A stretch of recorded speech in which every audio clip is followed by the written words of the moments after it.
Hello, कैसे हैं आप लोग। Welcome in study click. चलिए बात करते हैं आज हम लोग सेल बायोलॉजी की पार्ट 4 में, जहां पे आज डिस्कस करेंगे आपके साथ हम लोग माइटोकॉन्ड्रिया और प्लास्टिड के बारे में। तो माइटोकॉन्ड्रिया की डिस्कवरी कब कहां किसने करी थी, उसके बाद किसने उसको माइटोकॉन्ड्रिया नाम दिया, बिल्कुल उसी सीरीज में आगे बढ़ते हैं। फिर हम बात करेंगे क्रोमोसोम के बारे में भी कि क्रोमोसोम को डिस्कवर किसने किया, उसको क्रोमोसोम नाम किसने दिया, क्रोमोसोम लोकेटेड कहां पे है किसी भी यूकेरियोटिक सेल में। इन सारे सवालों के जवाब लेकर हम आज उपस्थित हैं आपके सामने। चलिए शुरू करते हैं। पिछले लेक्चर में जहां पे आपने देखा था सेल वॉल के बारे में, तीसरे पार्ट का ये थोड़ा सा बचा हुआ रिव्यू एंडोप्लाज्मिक रेटिकुलम के साथ, गोल्गी बॉडी भी आपने देखा था। फिर हम आए थे लाइसोसोम के ऊपर, जिसको सुसाइडल बैग भी कहा गया था। बाद में हमने वैक्यूल बोला, वैक्यूल के बाद हम राइबोसोम के बारे में पढ़ रहे थे, और आज हम मूव कर रहे हैं कहां पे, माइटोकॉन्ड्रिया पे। तो चलिए देखते हैं पहला माइटोकॉन्ड्रिया क्या है। माइटोकॉन्ड्रिया की डिस्कवरी कोलिकर ने करी थी। ऐसा कहा जाता है, ये माना जाता है कि कोलिकर ने सबसे पहले इनको ऑब्जर्व करा था। इसके बाद लेकिन ये क्रेडिट जो है यहीं पे नहीं रुकेगा। फिर अल्टमान, एक दूसरे साइंटिस्ट जिनका नाम अल्टमान है, अल्टमान ने माइटोकॉन्ड्रिया को ही इंसेक्ट के स्ट्रिएटेड मसल्स में देखा और उनको बायोप्लास्ट नाम दिया। बायोप्लास्ट नाम दे के रुक गए, ये आगे नहीं बढ़ पाए। कोलिकर ने जरूर डिस्कवर किया, अल्टमान ने इनको इंसेक्ट के स्ट्रिएटेड मसल्स में देखा और उसके बाद इसको बायोप्लास्ट नाम देकर आगे बढ़ गए। लेकिन जो इसका एक्चुअल नेम है माइटोकॉन्ड्रिया, ये नाम दिया था सी बेंडा ने, कार्ल बेंडा या सी बेंडा ने, जिसको माइटोकॉन्ड्रिया नाम दिया। देखिए डबल लेयर्ड या डबल लेयर्ड स्ट्रक्चर है, सेल ऑर्गेनेल है। साथ में इसको हम सेमी ऑटोनॉमस ऑर्गेनेल भी कहते हैं। क्यों कहते हैं इसके बारे में आपको बताएंगे। It is a double membranous structure, जिसमें दो लेयर देखने को मिलेंगी, एक आउटर एक इनर। अपने सुंदर सुंदर हाथों से गंदा गंदा डायग्राम बनाते हुए आपके सामने हम दिखा रहे हैं। यहाँ पे ये रहा आउटर लेयर, ये इनर मोस्ट लेयर। उसके बाद दोनों के बीच का एक स्पेस है, गैप है, जिसको हम इंटर मेम्ब्रेनस स्पेस बोलेंगे। जैसे सेल के अंदर लिक्विड होता है उसको साइटोप्लाज्म कहते हैं, वैसे ही माइटोकॉन्ड्रिया की इनर वाली लेयर के अंदर कुछ लिक्विड होगा, जिसको क्या बोलेंगे, मैट्रिक्स बोलेंगे। जो इनर वाली लेयर थी है, इनर लेयर की जो इनफोल्डिंग बनती है अंदर की तरफ, फिंगर लाइक प्रोजेक्शन बनाएगा, उसको क्रिस्टा या क्रिस्टी बोलेंगे। इसके अलावा आपको जो मिलता है माइटोकॉन्ड्रिया, वो है डीएनए और साथ में राइबोसोम। तो ये तो एक कॉमन स्ट्रक्चर है, एनाटॉमी है माइटोकॉन्ड्रिया की। इसका एक बहुत ही बढ़िया सा जो डिस्क्रिप्शन जो है हम आपको पहले भी दे चुके हैं, एक डिटेल वीडियो बनाकर माइटोकॉन्ड्रिया के ऊपर। साथ में आप यहाँ पे पाएंगे क्या लगे होंगे, F1 and F0 particle, F0 and F1 particle लगे होंगे, जिनमें एक एंजाइम होगा जिसका नाम होगा एटीपी सिंथेज, जिसमें ऑक्सीडेटिव फास्फोराइलेशन या आप कह लीजिए एरोबिक रेस्पिरेशन के दौरान इसमें एटीपी का फॉर्मेशन या सिंथेसिस होती है। कैसे होती है इसके बारे में हम आगे पढ़ेंगे, अभी के लिए आगे बढ़ते हैं। इनर मेम्ब्रेनस स्ट्रक्चर होता है जो कि फॉर्म करता है नंबर ऑफ द इनफोल्डिंग, कई सारे इनफोल्डिंग। हमने कम बनाया है और ज्यादा भी होगा, साइज बढ़ेगा माइटोकॉन्ड्रिया का तो इनफोल्डिंग का नंबर बढ़ जाएगा, जिसको आप क्रिस्टा या क्रिस्टी बोलेंगे, ये याद रखना है यहाँ पे। Next, it is a sausage shape और cylindrical having a diameter of 0.2 to 1.0 micron metre. तो 1.2 से लेके 1 माइक्रोन मीटर के आसपास का जो डायमीटर वाला ये ऑर्गेनल आपको दिखाई दे रहा है, इसका शेप जो है सॉसेज शेप है, तस्तरी जैसा, प्लेट जैसा स्ट्रक्चर बनाता है ये, या कभी कभी ये सिलिंड्रिकल भी होता है। इसका जो मैट्रिक्स है, मैट्रिक्स का मतलब है जो इसके अंदर लिक्विड था वो क्या क्या रखता है अपने अंदर। ये रखता है सर्कुलर डीएनए, साथ में राइबोसोम। लेकिन राइबोसोम इसके अंदर 70S टाइप का है। ध्यान दीजिएगा, जिस सेल में ये पाया गया है वो सेल है यूकैरियोटिक। यूकैरियोटिक सेल का जो राइबोसोम होता है 80S, क्योंकि माइटोकॉन्ड्रिया यूकैरियोटिक सेल में ही पाया जाएगा। लेकिन इसके अंदर का जो राइबोसोम है वो कैसा है, वो 70S है, साइज में थोड़ा सा छोटा है। ठीक है, अगला है आरएनए मॉलिक्यूल। कुछ आरएनए मॉलिक्यूल भी आपको देखने को इसमें मिल जाएंगे, किसमें, माइटोकॉन्ड्रिया में। नेक्स्ट पॉइंट में, it can divide by fission. अब लोग पूछते हैं माइटोकॉन्ड्रिया डिवाइड कर सकता है क्या? हाँ, क्यों नहीं करेगा। माइटोकॉन्ड्रिया टाइम के अकॉर्डिंग, क्योंकि हमने कहा था ये एक सेमी ऑटोनॉमस ऑर्गेनेल है। सेमी ऑटोनॉमस का मतलब होता है ऐसे सेल ऑर्गेनेल जिनके पास अपना खुद का डीएनए और राइबोसोम होता है, जो जरूरत पड़ने पे अपना नंबर डबल कर सकते हैं, अपने से डिवाइड कर सकते हैं, उनको क्या बोलते हैं, सेमी ऑटोनॉमस। और ऐसे आपके पास दो हैं, पहला माइटोकॉन्ड्रिया और दूसरा क्लोरोप्लास्ट। तो चलिए आगे बढ़ते हैं, प्लास्टिड भी कह सकते थे आप यहाँ पे। माइटोकॉन्ड्रिया का फंक्शन क्या है? फंक्शन पहला एरोबिक रेस्पिरेशन, आप इसको ऑक्सीडेटिव फास्फोराइलेशन के नाम से भी जानते हैं। इसके अलावा ये प्रोड्यूस करता है energy in the form of ATP. ATP के फॉर्म में एनर्जी प्रोड्यूस करने का जो mitochondria is also known as powerhouse of the cell. अब जैसा कि जान रहे हैं कि इसको क्या कह रहे हैं, एटीपी को हमने क्या बोला था, एटीपी को बोला कि एनर्जी, क्वाइल ऑफ एनर्जी है, लेकिन वैसे ही माइटोकॉन्ड्रिया क्या कह रहे हैं, powerhouse of the cell है। अगला सेल ऑर्गेनेल है जो कि बढ़िया लगता है सबसे, वो है प्लास्टिड। प्लास्टिड नाम का प्लास्टिड है, इसके पास 3 कंटेंट है। सबसे पहले देख लीजिए क्या है ये पाया जाता है सभी के सभी प्लांट सेल में और साथ में यूरिनॉइड्स में। यूरिनॉइड का मतलब वो सिंगल सेल वाले जो सबसे अर्ली टाइम पे आए थे आर्किबैक्टीरिया के नाम पे, या फिर लिए सिंगल सेल वाले यूकेरियोट में, उनमें ये मिलेगा। साथ में ये कंटेन करता है कुछ पिगमेंट, पिगमेंट्स के नाम है। On the basis of the pigment ये 3 टाइप के बनाए गए, 3 टाइप के बताए गए। पहली कैटेगरी है इसकी क्लोरोप्लास्ट। क्लोरोप्लास्ट जिसके पास क्लोरोफिल होता है, साथ में कैरोटीनॉइड। क्लोरोफिल यहाँ पे बहुत सारे मिल जाएगा, वो chlorophyll A, B, C, D, E and F के नाम से। तो ऐसे क्लोरोफिल मिल जाएंगे जिसमें क्लोरोफिल ए क्या होगा, कंपल्सरी होगा, नेसेसरी होगा, और उसके बाद एसेसरी पिगमेंट मिलेंगे आपको। लेकिन जो कॉम्बिनेशन बनेगा वो ए के साथ किसका बनेगा, ए के साथ बी का, ए के साथ सी का, ए के साथ डी का, ए के साथ ई का। और ये इसके बेस पे नीट में सवाल आएंगे। कैसे आएगा आपको दिखाते हैं अभी। Trap light energy for the photosynthesis. कहते हैं ये क्लोरोफिल है जो कैरोटीनॉइड के साथ मिलकर क्या कर रहा है, एनर्जी को ट्रैप कर रहा है, किसके पर्पज में, फोटोसिंथेसिस के लिए। सेकंड है हमारे पास क्रोमोप्लास्ट। क्रोमो मतलब कलरफुल वाला, क्लोरो मतलब कलरफुल, तो ये ग्रीन कलर दे रहा था। अब इसके अलावा फ्रूट्स में या वेजिटेबल में जो भी कलर आता है, लाल, पीला, हरा, नीला, ऑरेंज वाले सेंस में, हरा हटा दीजिए, वो कौन दे रहा है, वो क्रोमोप्लास्ट दे रहा है। Chromoplast fat soluble carotenoids and pigment. ये इसके पास अगर इसको आप फैट में डालेंगे घुल जाएगा, सोल्यूबल है, डिसॉल्व हो सकता है। इसके पास है कैरोटीन और ज़ैंथोफिल नामक पिगमेंट्स, और ये कलर देते हैं ऑरेंज, रेड और येलो कलर जनरली। इसके अलावा भी कलर दे सकता है, देता भी है। ल्यूकोप्लास्ट क्या था, तीसरा हमारे पास सबसे बढ़िया पॉइंट पड़ा हुआ है यहाँ पे कि ल्यूकोप्लास्ट के बारे में। ल्यूकोप्लास्ट एक कलरलेस प्लास्टिड है। इसके अलावा ये स्टोर करता है अपने पास न्यूट्रिएंट्स को। न्यूट्रिएंट्स जो है स्टोर कर रहा है तो किस फॉर्म में, पहला कर रहा है एमाइलोप्लास्ट, इलायोप्लास्ट एंड एलियोप्लास्ट। ये तीनों नाम इंपॉर्टेंट होंगे, अमाइलो, इलायो एंड एलियो। अमाइलोप्लास्ट में स्टार्च स्टोर होगा, एग्जांपल दिया पोटैटो का। इलायोप्लास्ट में ऑयल एंड फैट स्टोर होंगे, एग्जांपल दिया मस्टर्ड एंड सनफ्लावर का। वैसे ही एलियोप्लास्ट में कलरलेस है, ये कलर तो दिखता नहीं इसमें। Store protein, example groundnut and peas, दाल वाली दलहनी जितनी फसलें हैं सब में ये आ जाएगा। अब इसमें हमें एक की स्टडी करनी है, किसकी, क्लोरोप्लास्ट की, क्योंकि क्लोरोप्लास्ट क्या है, फोटोसिंथेसिस यानी प्लांट फिजियो में काम आएगा।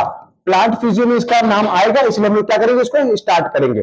क्लोरोप्लास्ट जैसा कि नाम से लग रहा है क्लोरो, क्लोरो मतलब कलरफुल, और कलरफुल किस सेंस में, क्योंकि क्लोरोफिल नामक पिगमेंट प्रेजेंट है, इसलिए क्या कौन सा कलर देगा, ये कलर देगा आपको ग्रीन कलर। और प्लास्ट वर्ड लिया गया था प्लास्टिड से या लवक से या ऐसे वाले टिश्यू टर्म से। तो ये डबल मेम्ब्रेन बाउंड ऑर्गेनल है, जैसा कि हमने माइटोकॉन्ड्रिया भी देखा था, यहां भी देख रहे हैं। तो डबल लेयर्ड स्ट्रक्चर है, आउटर इनर के नाम पे मिल जाएगा यहाँ पे। इसकी जो लोकेशन होती है मेसोफिल सेल में, लीफ का मेसोफिल सेल। अगर लीफ के एनाटॉमी याद हो, आउटर मोस्ट लेयर क्यूटिकल या वैक्सी लेयर बताया था, उसके बाद पेरेन्काइमा सेल बताई गई थी आपको, जिसको आपने एपिडर्मिस बोला था। उसके ठीक बाद क्या मिला था आपको, इसके बाद आपको मिला था मेसोफिल। C3 प्लांट होगा तो मेसोफिल मिलेगा, C4 प्लांट होगा तो आपको मेसोफिल के अलावा बंडल शीथ की भी एक लेयर मिलेगी, यानी BSC वाली जो सेल की लेयर मिलेगी आपको, वहां पे वो भी मिल जाएगा। ठीक है। शेप कैसा होता है क्लोरोप्लास्ट का, इनका शेप है लेंस शेप, ओवल, डिस्क्वाइड, ओवल या रिबन लाइक। तो इस डिफरेंट पैटर्न में आपको मिल जाएंगे। इनका जो साइज है, लेंथ में मिलेगा 5 to 10 माइक्रोन मीटर, विड्थ मिलेगी 2 से 4 माइक्रोन मीटर। इतना जरूरी नहीं है। अब जरा डायग्राम पे फोकस कर लीजिए। डायग्राम क्या है, आउटर लेयर है, इनर लेयर है, इसके अलावा जो अंदर खाली स्पेस है उसको स्ट्रोमा कहा जा रहा है। तो स्ट्रोमा पे फोकस करिए, जो अंदर का पूरा खाली स्पेस है उसको क्या, स्ट्रोमा। अब इसमें कह रहे हैं कि जो ये एक सिक्का है, 5 रुपए के क्वाइन के जैसे जो है पाइलिंग हुई है, स्टैक्स बनाए गए हैं ऐसे, इसको बोलते हैं थैलेक्वाइड। और जब thylakoid thylakoid thylakoid thylakoid thylakoid group बनाते हैं तब इसको बोलते हैं ग्रैनम। एक है तो ग्रैनम है, ऐसे ढेर सारे हैं तो क्या बोल देंगे, इसको ग्रैना बोल देंगे। तो ग्रैना और ग्रैनम याद रखिएगा। एक सिक्के को हमने क्या बोला था, थैलेक्वाइड। अब एक ग्रैनम को दूसरे ग्रैनम से जोड़ने का जो काम कर रहा है वो एक ब्रिज है यहाँ पे, जिसको स्ट्रोमा में मिलाया जा रहा है, इसलिए क्या कह रहे हैं, स्ट्रोमा लैमिनी। वो जो स्ट्रोमा में एक ग्रैना को दूसरे ग्रैना से मिला रही है तो उसको बोलते हैं स्ट्रोमा लैमिनी। स्ट्रोमा मिलाने का काम कर रही है, इसलिए स्ट्रोमा लैमिनी का नाम दिया गया। ठीक है। अब इसमें आपको पूछा जाएगा थैलेक्वाइड का स्ट्रक्चर बताइए। थैलेक्वाइड के क्या करेंगे आप, इसको मिटा दीजिए। थैलेक्वाइड भी आपको पता है कि एक डबल लेड स्ट्रक्चर है। तो थैलेक्वाइड भी एक डबल स्ट्रक्चर है, तो हम बनाएंगे इसका डायग्राम ऐसे। डबल लेयर स्ट्रक्चर में ये बन जाएगा और आपकी जेड स्कीम कहां चलती है, यहां पे। तो जेड स्कीम चलने के लिए इस वाले पार्ट को बोलेंगे ल्यूमेन। तो एक ल्यूमेन नामक कैविटी आई किसमें, थैलेक्वाइड के अंदर, इसी को हमें डिटेल में बताना है। देयर नंबर वेरीज फ्रॉम, इनके नंबर जो है वेरी कर सकते हैं, किसी में 1, किसी में 20, किसी में 40। एक मिलेगा, सिर्फ एक मिलेगा क्लेमाइडोमोनास नामक एल्गी में। 20 से 40 पर सेल हो सकते हैं ये मेसोफिलरी लेयर में, तो 20 से 40 मिल सकते हैं लगभग लगभग सभी प्लांट सेल्स में। लेकिन क्लेमाइडोमोनास में इनका नंबर कितना होता है? सिर्फ 1, क्योंकि वो ऐसे यूकेरियोट है, सिंगल सेल वाला। Air membrane of chloroplast is less permeable, दो मेम्ब्रेन थी, कह रहा एयर मेम्ब्रेन जो है वो लेस परमिएबल है, तो ज्यादा अलाउ नहीं करता, परमिट करता आने जाने के लिए। बिल्कुल वैसे ही जो स्पेस है लिमिटेड बाय इनर मेम्ब्रेन, जिसका नाम स्ट्रोमा दिया गया था। स्ट्रोमा के पास कई सारे ऑर्गेनाइज्ड फ्लैटेंड सैक थे, जिसको थैलेक्वाइड बोला था। 5 रुपए का सिक्का बताया था हमने आपको। Membrane of thylakoid encloses a space called lumen. Lumen जो वो थैलेक्वाइड था, जिसमें जो स्कीम चल रही थी यहाँ पे, इस वाले पार्ट क्या था? ल्यूमेन बोला था, खाली स्पेस, जहां पे बाद में हाइड्रोलिसिस कह लीजिए, चाहे इसको फोटोलिसिस कह लीजिए, ये वाला मैकेनिज्म परफॉर्म होगा, जिसमें इलेक्ट्रॉन और फोटोन इसको मिलेंगे और आपका फोटोसिंथेसिस का रिएक्शन कंप्लीट होता रहेगा। ठीक है। Chlorophyll also present in the thylakoid, इसी थैलेक्वाइड में क्लोरोफिल प्रेजेंट है, इसलिए जेड स्कीम वहां पे चल रही है। Thylakoids are arranged in the stacks, thylakoid की पाइलिंग हो जाती है, इसलिए इसको ग्रेना या इंटरग्रेनल थैलेक्वाइड के नाम से जानते हैं। तो ये जो स्टैक्स है उसको ग्रेना या ग्रेनुल बोलते हैं। ठीक है। स्ट्रोमा के पास और क्या है? स्ट्रोमा कंटेन स्मॉल डबल, अब ये इंपॉर्टेंट है भैया, ये सवाल आएगा नीट में कि पूछेगा, बताइए कि जो क्लोरोप्लास्ट में जो डीएनए होता है, जिसके साथ इसको सेमी ऑटोनॉमस ऑर्गेनेल बोल रहे हैं, माइटोकॉन्ड्रिया के जैसे, इसके पास डीएनए कैसा है? डबल स्ट्रैंडेड है और सर्कुलर डीएनए पाया जाएगा। इसके अलावा आपको राइबोसोम भी मिलेगा, एंजाइम भी मिल जाएंगे कुछ बनाने के लिए, जैसे कार्बोहाइड्रेट या प्रोटीन की सिंथेसिस करने के लिए उनको एंजाइम की भी जरूरत पड़ेगी, वो रहेगा।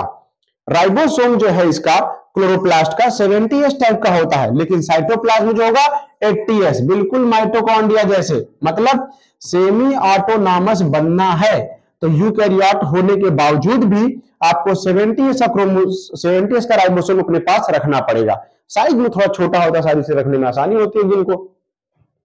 अगला है न्यूक्लियस। न्यूक्लियस क्या था? न्यूक्लियस देखिए, अब बहुत सारे नाम आएंगे, बहुत सारे नाम आए, जैसे फ्रेडरिक माइखर का नाम आएगा, वैसे ही रॉबर्ट हुक का नाम आया था, रॉबर्ट ब्राउन का आया, एक आएंगे फ्रेडरिक माइखर करके, मिशर करके आएंगे, इनका नाम भी याद रखेंगे। फिर फ्लेमिंग आएंगे, फ्लेमिंग का नाम भी याद रखिएगा। फ्लेमिंग का नाम कहां याद रखेंगे? क्रोमोसोम में याद रखेंगे। क्रोमैटिन के लिए किसका नाम याद रखेंगे? फ्रेडरिक माइखर का नाम याद रखेंगे। ठीक है। तो न्यूक्लियस की डिस्कवरी सबसे पहले रॉबर्ट ब्राउन ने करी। न्यूक्लियोलस की डिस्कवरी की बात आई तो फोंटाना का नाम याद रखेंगे। Material of the nucleus stained by basic dye, जो भी इसके अंदर मटेरियल है, मैं कह रहा हूं क्रोमैटिन है, कुछ नहीं है, क्रोमैटिन है, इसको आप बेसिक डाई से रंग सकते हैं और इसका नाम जो दिया जाएगा क्रोमैटिन दिया जाएगा, और जिसने दिया उसका नाम क्या था? फ्लेमिंग। तो फ्लेमिंग ने जो है बताया क्रोमैटिन, इसमें जो धागा था, थ्रेड था, उसको फ्रेडरिक माइखर ने आइडेंटिफाई किया, और उसके बाद क्रोमोसोम जब आया तो वहां भी फ्लेमिंग का नाम आएगा। ठीक है। लेकिन जब न्यूक्लियस की बात आएगी तो फोंटाना का नाम याद रखेगा। कहते हैं कि न्यूक्लियस कंटेन करता है न्यूक्लियर एनवेलप, एक ऊपर की कवरिंग, जिसको डबल लेड बोलते हैं, साथ में उसके कुछ पोर होते हैं, जिसको न्यूक्लियोपोर नाम दे दिया जाएगा। कुछ भी अंदर आना जाना होगा न्यूक्लियस के तो उसी न्यूक्लियोपोर के थ्रू और डबल लेड सिस्टम को क्रॉस करके जाएगा। न्यूक्लियर मैट्रिक्स इसको न्यूक्लियोप्लाज्म बोल रहे हैं, जैसे सेल के अंदर के मैट्रिक्स को साइटोप्लाज्म बोला था, माइटोकॉन्ड्रिया के अंदर वाले को मैट्रिक्स बोला था, वैसे इसके अंदर होगा तो क्या बोलेंगे? न्यूक्लियोप्लाज्म बोलेंगे। क्रोमैटिन डीएनए के साथ हिस्टोन हो सकता है, नॉन हिस्टोन के साथ आरएनए हो सकता है, ये सब जो है क्रोमैटिन में पाया जाएगा। जैसा स्ट्रक्चर होगा यूकैरियोटिक प्रोकैरियोटिक सेल में वैसे देख लेंगे। ड्यूरिंग द सेल डिवीजन, जब सेल डिवाइड कर रही होती है तब उस समय क्रोमैटिन जो है कंडेंस हो जाता है और एक बनाता है नया, जिसको बोलते हैं क्रोमोसोम। कुछ इस तरह का स्ट्रक्चर आपको देखने को तब मिलेगा न्यूक्लियस के अंदर। कब? जब सेल डिवाइड करेगी, यानी जब सेल डिवाइड नहीं कर रही होती है, रेस्टिंग फेज में होती है, तब क्या करता है? तब ये धागे के फॉर्म में पूरा बिखरा रहता है। ठीक है। न्यूक्लियोलस क्या था? Nucleolus is the site of RNA synthesis, ribosomal RNA जहां से प्रोटीन बनाया जाता है, उनकी जो सिंथेसिस होती है वो कौन करता है? न्यूक्लियोलस करता है। तो न्यूक्लियोलस की डिस्कवरी का क्रेडिट किसको दे देंगे भैया? फोंटाना। नाम याद रखिएगा, पता नहीं लुइस फोंटाना है, एफ फोंटाना, एल फोंटाना, कोई है, फोंटाना जी है। ठीक। लास्ट टॉपिक आज के लिए, इस टॉपिक के लिए भी, इस चैप्टर के लिए भी, कि क्रोमोसोम क्या है। क्रोमोसोम की डिस्कवरी फ्लेमिंग ने करी थी, ये बात आपको हमने बताया। टर्म सबसे पहले दिया था वॉल्डेयर जी ने। इसके बाद जो क्रोमोसोम होता है, कहते हैं कि ह्यूमन सेल के अंदर 2 मीटर से ज्यादा लंबा धागा हो सकता है, और ये धागा डिस्ट्रीब्यूटेड है 46 क्रोमोसोम में या 23 पेयर क्रोमोसोम के अंदर। हर क्रोमोसोम में आप देखेंगे कि उसमें प्राइमरी कंस्ट्रक्शन मिलेगा, मतलब अगर ये क्रोमोसोम है तो इसमें आपको एक कंस्ट्रक्शन तो पक्का है देखने को मिलेगा। इसके अंदर ये धागा रहेगा ऐसे बना हुआ, ठीक है। तो ये जो कंस्ट्रक्शन आया हुआ है, पहली बार जो यहाँ पे खांच बना है, इसको नाम दे दिया गया सेंट्रोमियर। अब ये चिपका तो रहेगा नहीं, तो कह रहे हैं चिपकाने के लिए इनके बीच में क्या है, 2 बटन जैसे स्टैक्स दिए गए जो चिपका रहे हैं दोनों बगल से किनारे से इस धागे को। किसको? इसको, एक इधर से और एक इधर से। इस दोनों को स्टैक्स को क्या बोला? काइनेटोकोर बोला है। और ये काइनेटोकोर जो है साइटोस्केलेटन का पार्ट है। ये साइटोस्केलेटन का पार्ट है, मतलब सेल डिवीजन में क्या करेंगे? रोल प्ले करेंगे। On the either side of the centromere disc shape structure called kinetochore ये प्रेजेंट थे। लेकिन काइनेटोकोर और सेंट्रोमियर के पोजीशन के बेस पे, हम यहाँ पे भी सेंट्रोमियर के पोजीशन के बेस पे बात कर रहे हैं। क्रोमोसोम के 4 टाइप हैं, मेटासेंट्रिक, सब मेटासेंट्रिक, एक्रोसेंट्रिक और टीलोसेंट्रिक। इन सब में एक नया नाम आ जाएगा आपके लिए, सैटेलाइट क्रोमोसोम। तो सैटेलाइट क्रोमोसोम क्या है, इनका शेप क्या है, ये आपको याद रखना है। ये एक बार सवाल आया था कि ये जो स्ट्रक्चर है क्रोमोसोम का, ये कैसा है। अगर ये वाली लेंथ इसकी लेंथ के बराबर है और ये बिल्कुल सेंटर में है सेंट्रोमियर, तब इसको बोलते हैं मेटासेंट्रिक। जरा सा ऊपर उठा दीजिए, इसको यहां लगा दीजिए, तब बोलेंगे सब मेटासेंट्रिक। थोड़ा सा और ऊपर ले जाइए, यानी एक आर्म छोटा हो जाएगा और एक आर्म क्या हो जाएगी? बड़ी हो जाएगी, तब इसको बोलते हैं एक्रोसेंट्रिक। लेकिन टीलोसेंट्रिक में एकदम ऊपर हो जाए, चुंडी बन जाए नीचे और ये बड़ा हो जाए, तब इसको बोलते हैं टीलोसेंट्रिक। टीलोसेंट्रिक का मतलब एकदम टॉप पे, टीलोमियर पे आ जाता है तब। लेकिन इसके अलावा जो सैटेलाइट क्रोमोसोम का कॉन्सेप्ट आया था, सैटेलाइट कहां से आया? जब कह रहे हैं कि प्राइमरी कंस्ट्रक्शन के अलावा कोई सेकेंडरी कंस्ट्रक्शन बन जाए और उसके ऊपर आपको स्ट्रक्चर देखने को मिले, तब इसको क्या बोलेंगे? तब इसको बोलेंगे सैटेलाइट। एंटीना की तरह पाया जाता है, इसीलिए इसका नाम ये कर दिया गया। तो आज के लिए इतना ही, मिलेंगे अगले लेक्चर में एक नए टॉपिक, नए चैप्टर के साथ, जिसका नाम होगा सेल डिवीजन। तब तक के लिए बने रहिए स्टडी क्लिक में। Thank you.